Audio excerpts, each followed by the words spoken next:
Olá pessoal, sejam bem-vindos ao canal. Eu sou a Marli e hoje a gente está aqui para conversar um pouquinho como é que funciona um processo no Juizado Especial da Fazenda.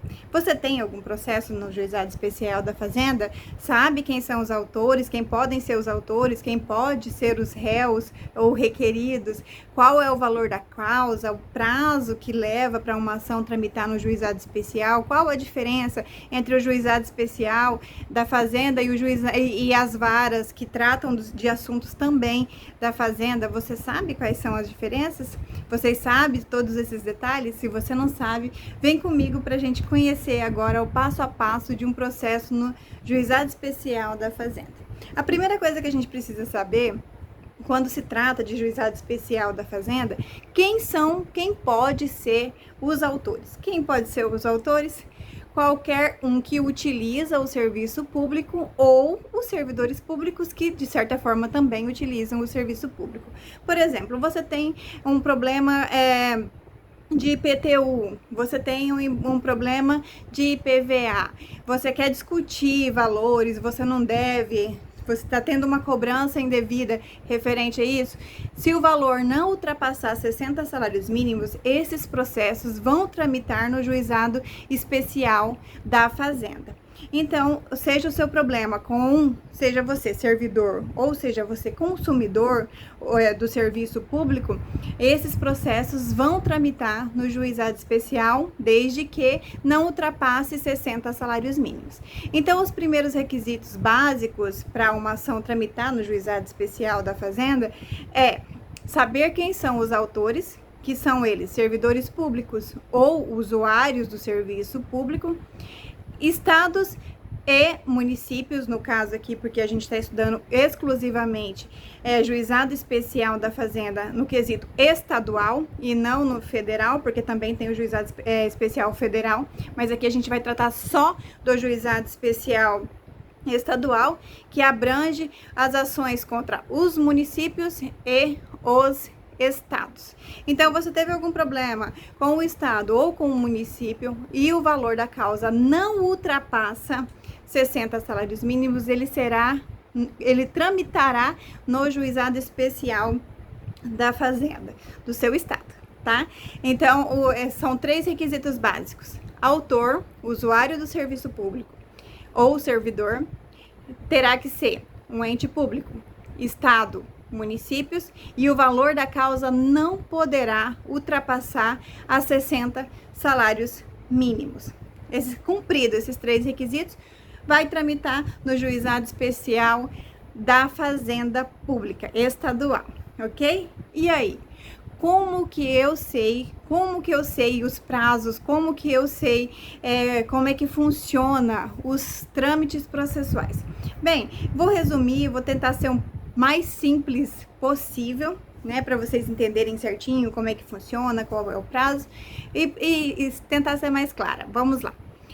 Bem, primeiro, a gente ajuiza a ação, apresenta o problema para o juiz, né, junta todas as documentações que a gente entender por necessárias para comprovar o nosso direito, né? Se for um problema com água, todas as faturas; se for um problema de servidor, todos os documentos inerentes à questão, enfim, juntamos tudo, apresentamos para o juiz o problema.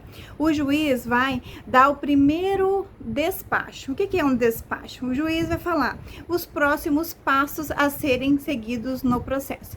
Em regra, no Juizado Especial, por não ter audiência de conciliação, porque existe norma que trata do assunto e diz que não há necessidade de audiência de conciliação, então o juiz de imediato, se tiver tudo certinho com o processo, ele já vai intimar o ente federativo para se manifestar, que dá o prazo de 30 dias úteis para ele se manifestar. Ele se manifestando ou não, né, o agente vai ser intimado do processo, do próximo passo. Por exemplo, o município não se manifestou, ok? O processo vai concluso para o juiz proferir o próximo despacho. Em regra, se o município não se manifesta, entende-se que ele aceitou o que estava lá escrito na inicial. né, naquela peça que você juntou, provando os seus problemas e juntando a documentação. Então, vai entender-se que, naquele momento, se ele não recorrer, se ele não contestou, entende-se que ele aceitou. Então, vai concluso para a sentença. Se ele contestar, aí é intimada a parte autora para apresentar impugnação. O que é impugnação? A impugnação, a gente vai olhar o que o município ou o estado falou na sua defesa e vai falar, não, isso aqui não é assim, isso aqui não é desse jeito, aquilo não é daquele jeito. Ou seja, a gente vai se manifestar da defesa deles para manter a nossa verdade, para que o juiz entenda que nós estamos certos. Feito isso, um processo agora vai para o juiz, concluso para a sentença, se não tiver necessidade de audiência. Se o problema for um problema de direito, tipo um problema de servidor, um problema com água, essas coisas que não precisam de audiência, que não precisam ouvir testemunhas, nem as partes, o processo vai concluso para a sentença. O que é concluso? Concluso é quando o processo está na mesa do juiz, está na mão do juiz. Então, concluso é quando o processo está com o juiz para ele tomar a decisão, seja ela intermediária, né, que a gente chama de interlocutória, que é a decisão ainda que não finaliza o processo, seja ele para dar a sentença, que é a decisão final daquele juiz. Então, ele vai concluso, ele proferindo a sentença, né? Ele proferiu a sentença. Ele vai intimar as partes que terão no juizado especial 10 dias úteis, no caso da parte autora, terão 10 dias úteis para se manifestar da sentença, né? Ela vai ver se vai recorrer, se tem alguma coisa errada, se ela concordar, ela vai ficar quietinha esperando o prazo de 20 dias úteis do município, porque o município tem prazo em dobro para recorrer e para contestar também tem prazo em dobro. Então, a gente vai esperar o prazo, se nós ganharmos, a gente fica quietinho esperando para ver se o município ou o estado vai recorrer. Se eles recorrerem, a gente apresenta nossas contrarrazões. Se eles não recorrerem, a gente entra na fase de cumprimento de sentença. E o que é a fase de cumprimento de sentença? É a melhor fase do processo. O cumprimento de sentença é quando a gente vai falar assim, olha que ganhamos e por termos ganhado, agora a gente quer que o município ou o estado cumpra o que foi determinado na sentença. Que pode ser obrigação de fazer, né? Pode ser religar a água, pode ser pagar um adicional de periculosidade ou implantar na folha o adicional de periculosidade. Feito isso, é a obrigação de fazer. Se tiver cálculos para serem feitos, né, nesse momento do cumprimento de sentença que nós vamos apresentar os cálculos. Apresentados os cálculos e o pedido de cumprimento de sentença, que em regra a gente pede para cumprir a sentença, a obrigação de fazer em 15 dias, e normalmente o juiz defere esses 15 dias. Então, supondo, ganhamos uma ação de enquadramento funcional. E aí a gente, no cumprimento de sentença, a gente pede para o juiz, olha, cumpra-se o enquadramento funcional no prazo de 15 dias e manifeste-se do cálculo, ou seja, dos valores retroativos, manifeste-se. Aí o juiz, em regra, ele dá 15 dias para cumprir a obrigação de fazer e ele dá 30 dias úteis para o município ou o estado se manifestar dos cálculos. Feito isso, a intimação do município ou do estado para cumprir a determinação, depois, passado o prazo, se eles não cumpriram, a gente pede aplicação de multa, e se eles cumpriram, eles vão depois se manifestar do cálculo, depois se cumprido tudo certinho, eles vão se manifestar dos cálculos. Se os cálculos ultrapassarem o teto do precatório, aliás, o teto do RPV, né? Aí o processo vai para a fila do precatório. Tem até um vídeo aqui explicando como é que é o precatório e o RPV, mas aqui eu vou dar só uma leve pincelada, ok? Bem, o RPV é requisição de pequeno valor. Aqui em Várzea Grande é 10 salários mínimos. No estado de Mato Grosso são 30 salários mínimos. Aí vai depender de cada cidade e vai depender de cada estado, porque é particular de cada um.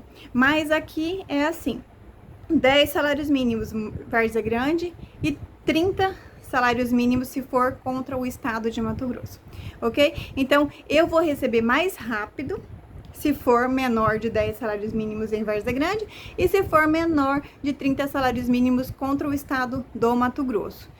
Se for maior, eu vou entrar na fila do precatório para receber, e também tem um vídeo aqui explicando como é que é a fila do precatório, como é que eu faço para pesquisar, como é que funciona tudo direitinho. Vai lá dar uma olhadinha depois, tá? Mas resumindo aqui, como é que funciona um processo no juizado especial? Então, eu vou fazer um resumo meio rapidinho aqui, só para não ficar muito grande o vídeo, para vocês não cansarem tanto, né? Então, vamos lá. Um resumo. Eu ajuizo a ação, sabendo que não pode passar de 60 salários mínimos contra o estado ou o município, nesse caso aqui, porque a gente está falando de juizado especial da Fazenda Estadual. Ajuizei a ação. O município ou o estado tem 30 dias úteis para se manifestar. Se manifestando, a parte autora será intimada para avaliar a defesa, né, do estado ou município. Após essa análise, com ou sem manifestação do município ou do estado, vai para o juiz decidir. Não havendo necessidade de audiência de conciliação e nem de instrução, o juiz vai sentenciar o processo, ou seja, vai dar a decisão final. Não havendo recurso, começa a fase de cumprimento de sentença. E na fase de cumprimento de sentença, se tiver obrigação de fazer, será fixado um prazo para cumprimento e será fixado um prazo para a manifestação dos cálculos. Então, é isso, gente. Eu espero que tenha ficado bem entendidinho como é que funciona o passo a passo de um processo judicial, de uma forma simples assim. Eu não sei se eu consegui explicar de uma forma clara para vocês. Se eu não tiver conseguido explicar de uma forma clara, por favor, deixa aqui nos comentários, que eu estou pegando o jeito aqui da coisa, estou melhorando aos poucos e eu quero muito que vocês entendam esses trâmites processuais. Por quê? Porque eu penso que quando a gente entende o processo, quando a gente entende como é que funcionam as coisas no processo, a gente consegue pensar assim: poxa, eu sei mais ou menos quanto que vai dar, como é que vai funcionar, quanto tempo vai demorar. Aí eu não crio expectativas, eu não fico, ai, mas será que vai dar certo? Será que vai funcionar? Quanto tempo será que demora? Eu gosto de explicar esses pontos porque assim a gente consegue saber como é que tá o nosso processo, porque é o nosso direito que tá ali caminhando e às vezes a gente não consegue acompanhar. Por isso eu espero que eu tenha ficado bem clara aqui, que eu tenha conseguido explicar certinho, e se eu não conseguir, deixa aqui nos comentários que eu vou melhorar. Eu posto outro vídeo explicando com mais calma, com mais pontuando outros fatores interessantes para vocês. Então, até o próximo vídeo.